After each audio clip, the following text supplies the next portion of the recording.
નમસ્કાર દર્શક મિત્રો, મિરર ઓફ ધ વર્લ્ડ ન્યૂઝમાં આપ સૌનું હાર્દિક સ્વાગત છે. ગર્ભવતીના સરસામાની આડમાં ભારતીય બનાવટના વિદેશી દારૂની હેરાફેરીનો ઘટનાપાત્ર કેસ શોધી કાઢતી ગોત્રી પોલીસ વડોદરા શહેરના પોલીસ કમિશનર શ્રી નરસિંહ કુમાર સાહેબ તથા અધિક પોલીસ કમિશનર શ્રી ડોક્ટર લીના પાટીલ સાહેબનાઓ તરફથી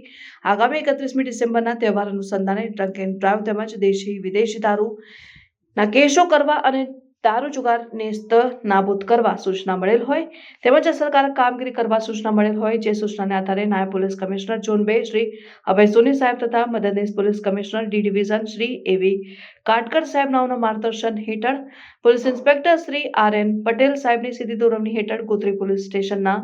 police sub inspector N K Barot તથા સ્ટાફના માણસો પેટ્રોલિંગમાં હતા. તે દરમિયાન હેડ કોન્સ્ટેબલ પ્રકાશભાઈ કાંતિભાઈ તથા હેડ કોન્સ્ટેબલ પંકજ કુમાર નાનજીભાઈ નાઓને સંયુક્ત રાય બાતમી હકીકત મળેલ કે વાસણા ગામ સુથાર ફળિયાની આગળ ખુલ્લી જગ્યામાં ઇંગ્લિશ દારૂનો જથ્થો ભરેલ પંજાબ પાર્સિંગની ટાટા કંપનીની ટ્રક ઉભેલ છે, જે આધારે બાતમીવાળી જગ્યાએ જઈ રેડ કરતા સદર બાતમીવાળી ટ્રક પાસેથી 2 ઇસમો પોલીસની રેડ જોઈને નાસી ગયેલ અને સદર બાતમીવાળી જગ્યા ખાતે પંજાબ પાર્સિંગની ટાટા કંપનીની ટ્રકમાં ભારતીય બનાવટનો વિદેશી દારૂનો જથ્થો મળી આવેલ અને 1 નંબર પ્લેટ વગરની મોટરસાયકલ મળી આવતા કાયદેસરની કાર્યવાહી કરવામાં આવેલ.